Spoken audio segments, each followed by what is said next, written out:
Total কবির কাব্য হচ্ছে 56টি। অনেকে আবার এটা ভুলে যান। যদি 56টি ভুলে যান তাহলে 5-6টি মনে রাখবেন। কবির কাব্য সংখ্যা 5-6, কবির কাব্য সংখ্যা 5-6, কবির কাব্য সংখ্যা 5-6 মানে কি 56টি। আমি লাস্ট বার আপনাদের গল্পটা বলে দিচ্ছি, সেটা হচ্ছে মানুষ মহোদয় দুজন কবির ফ্যান ছিল, কবিকে ভালোবাসতো, কবি তাদের ভালোবাসতেন না। কবি সারাদিন কল্পনা করতেন কাকে? পূরবীকে আর শ্যামলীকে। পূরবীকে আর শ্যামলীকে কবি সারাদিন কল্পনা করতেন। এবার কবি ফোনে কথা বলতেন। সকালবেলা একজনকে গান শোনাতেন, আমারও পরানো যাহা চাই, এটা হচ্ছে প্রভাত সঙ্গীত। আরেকজনকে সন্ধ্যাবেলা গান শোনাতেন, আমারও পরানো যাহা চাই তুমি তাই, এটা হচ্ছে সন্ধ্যা সঙ্গীত। গুড। এবার আসেন উৎসর্গের বেলা। কবি মানুষ তো বই উৎসর্গ করে। তাহলে কবি প্রথমে উৎসর্গ করলেন, একজনকে উৎসর্গ করলেন কণিকা, আরেকজনকে উৎসর্গ করলেন কি? খনিকা। কণিকা, খনিকা, কণিকা, খনিকা।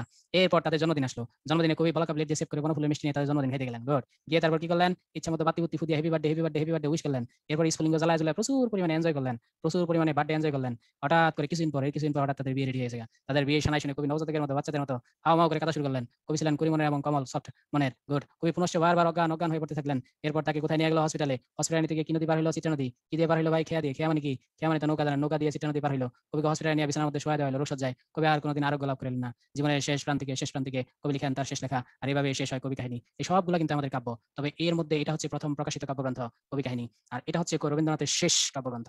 তাই প্রায় প্রশ্ন আসে, রবীন্দ্রনাথের মৃত্যুর পর প্রকাশিত কাব্যগ্রন্থের নাম কি? অ্যান্সার হবে শেষ লেখা। রবীন্দ্রনাথের মৃত্যুর পর প্রকাশিত কাব্যগ্রন্থের নাম কি? শেষ লেখা। রবীন্দ্রনাথের মৃত্যুর পর প্রকাশিত কাব্যগ্রন্থের নাম কি? শেষ লেখা। এখানে একটা বিখ্যাত চরণ আছে, আমি লিখতে পারলাম না, আমি আপনাদের বলে দিচ্ছি। সেটা হচ্ছে, তোমার সৃষ্টির পথ রেখেছো আকীর্ণ করি। সে সৃষ্টিকর্তাকে দোষারোপ করেছেন, হে সৃষ্টিকর্তা, কেন তোমার সৃষ্টির পথ তুমি এত আকীর্ণ করে লিখেছো? তার শেষ লেখায় অনেক আক্ষেপ ছিল, তবে তার শেষ লেখাটা কিন্তু একটি অসাধারণ কাব্যগ্রন্থ। ঠিক আছে, কবির মৃত্যুর পর প্রকাশিত কাব্যের নাম কি? শেষ লেখা।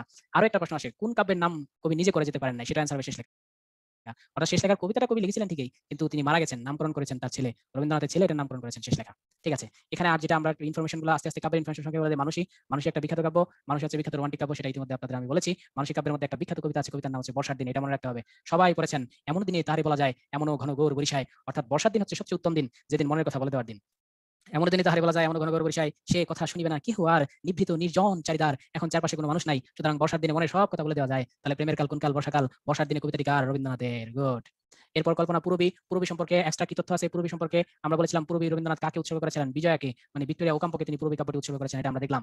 প্রভাত সঙ্গীত, সন্ধ্যা সঙ্গীত আমরা পড়লাম। উৎসর্গ কণিকা। কণিকাটা সম্পর্কে একটু ইনফরমেশন দিয়ে দেই। কণিকা হচ্ছে রবীন্দ্রনাথের ছোট ছোট কবিতা, যেমন শৈবাল দিগিরে কহে উচ্চ করে শির, লিখে রেখে এক ফোঁটা দিলেন শিশির। এটা কিন্তু রবীন্দ্রনাথের উক্তি। নদীর এপার কহে ছাইয়া নিঃশ্বাস, ওপারেতে সর্বসুখ আমার বিশ্বাস, এটাও কিন্তু রবীন্দ্রনাথের উক্তি। উত্তম নিশ্চিন্তে চলে অধমের সাথে, সেই মধ্যম যে চলে তফাতে, এটা কিন্তু রবীন্দ্রনাথের উক্তি। এত বিখ্যাত বিখ্যাত উক্তিগুলো রবীন্দ্রনাথের, এবং এগুলো হচ্ছে কোন কাব্যের? কণিকা কাব্যের। কণিকা শব্দের অর্থ হচ্ছে ছোট, অর্থাৎ রবীন্দ্রনাথের ছোট ছোট কাব্যের কবিতা কি? কণিকা। কণিকা, খনিকা, সানাই, নবজাতক, করিও কমল। পুনশ্চ পুনশ্চ কাব্যটা সম্পর্কে একটু আমার বলতেই হবে। রবীন্দ্রনাথের পুনশ্চ একটি ব্যতিক্রম কাব্য। এটি গদ্য ছন্দে রচিত। এটি কোন ছন্দে রচিত? গদ্য ছন্দে। গদ্য ছন্দে রচিত। রবীন্দ্রনাথের সমালোচনা করতেন 5 জন কবি, যাদেরকে আমরা বলি পঞ্চপাণ্ডব। আমরা বলেছি ওই পঞ্চপাণ্ডব কবি রবীন্দ্রনাথের 2টা সমালোচনা করতেন। এক হচ্ছে রবীন্দ্রনাথ গদ্য লিখতে পারে না, আর হচ্ছে রবীন্দ্রনাথ গরিবদের কথা লিখতে পারে না। গদ্য ছন্দ পারে না, গরিবদের কথা লিখতে পারে না।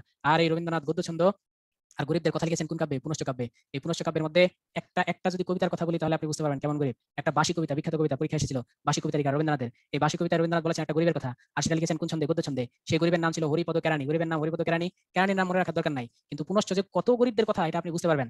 পরে রবীন্দ্রনাথ বলল হরিপদ কেরানি। সে হরিপদ কেরানি মাত্র অল্প টাকা বেতন পায়, সেটা হচ্ছে সেই বেতনের টাকাটা আবার মাঝে মাঝে যেতে পারে না অফিসে, এই জন্য তার কাটা যায়। এরপর সে খাইতে পারে না ভালো, তারপর সে পাশে একটা দত্তদের বাড়ি থাকে, ওই দত্তদের বাড়িতে একটা বাচ্চাকে পরে সেখানে খায়। আর তার বাসাটা হচ্ছে একটা স্টেশনের সাথে, রাতের বেলা সে কেরাসিন কিনে না, কারণ স্টেশনের আলোতে তার কি হয়ে যায়? ঘরে চলে যায়। এতটা গরিব থাকে হরিপদ কেরানি। সেই হরিপদ কেরানি ভালো লেগে যায় একটা মেয়েকে। তারপর সেই ভালো লেগে গেলে সেই মেয়েটাকে সে বিয়ে করার জন্য উদ্যত হয়। বিয়ে করতে যায় মেয়েটাকে, কিন্তু বিয়ের দিন হরিপদ কেরানি কল্পনা করে, আরে কপালে সিঁদুর, পরনে ঢাকাই শাড়ি, কপালে সিঁদুর, অসাধারণ একটি উক্তি। পরনে ঢাকাই শাড়ি, কপালে সিঁদুর দেখিয়া ওই মেয়েকে দেখিয়া হরিপদের আবেগ আরো গভীর হয়ে যায়। এত সুন্দর একটা মেয়ে, হরিপদ আবেগ যত গভীর হয়, ততই হরিপদ একদিন দৌড়ায়া বিয়ে ছাইরা পালায় চলে যায়। তাহলে কি দাঁড়াইলো কথা? কথা দাঁড়াইলো ভালোবাসলে বিয়ে করা যাবে না, এটাই রবীন্দ্রনাথের থিওরি ভাই। আচ্ছা, এবার প্রশ্ন হচ্ছে হরিপদ কেন পালাইছে? হরিপদের আবেগ যখন গভীর হয়েছে, হরিপদ ভাবলো, এই সুন্দর মেয়েটাকে নিয়ে আমি কি খাওয়াবো? আমার তো নিজেই চলে না। হরিপদ বলেছে, আমার অবস্থা তাথুই বছো, মেয়েটি তো রক্ষা পেলো। অর্থাৎ আমার অবস্থা যেমনই হোক, আমি যে মেয়েটিকে রক্ষা দিয়ে আসলাম, এতে আমি শান্তি। তাহলে হরিপদ কত গরিব ছিল। আরো একটা কথা, হরিপদ যখন বিয়েটা ভেঙে দিল, তখন ভাই আমার একদম বুকটা ফেটে যায় হরিপদের কথায়। হরিপদ বলেছে, ঘরেতে সে এলো না যদিও, মনেতে তার নিত্য আসা যাওয়া। কি অসাধারণ কথা! অর্থাৎ বিয়ে করে তারে আমি ঘরে আনতে পারলাম না, কিন্তু সে আমার মনে নিত্য কি করে? আসা যাওয়া করে। ঘরেতে সে এলো না যদিও, মনেতে তার নিত্য আসা যাওয়া। এখন তো ভাই উল্টা হয়ে গেছে গা। এখন হয়ে গেছে গা কি? এখন প্রেম হয়ে গেছে গা, মনেতে সে এলো না যদিও, ঘরেতে তার নিত্য আসা যাওয়া। তাহলে চিন্তা করেন রবীন্দ্রনাথ কেমন ছিল, আর আমাদের কি অবস্থা। যাই হোক, তাহলে হরিপদ কষ্ট করে কি বলেছিল? ঘরেতে সে এলো না যদিও, মনেতে তার নিত্য আসা যাওয়া। তাহলে আমরা কি বললাম? তাহলে গদ্য ছন্দে রচিত কাব্যের নাম কি? পুনশ্চ। এবার যখন এই অসাধারণ কাব্য পুনশ্চ লিখে ফেললো, এই যে 5 জন কবি ছিল পঞ্চপাণ্ডব, ওই পঞ্চপাণ্ডবের থোতা মুখ ভোতা হয়ে গেল।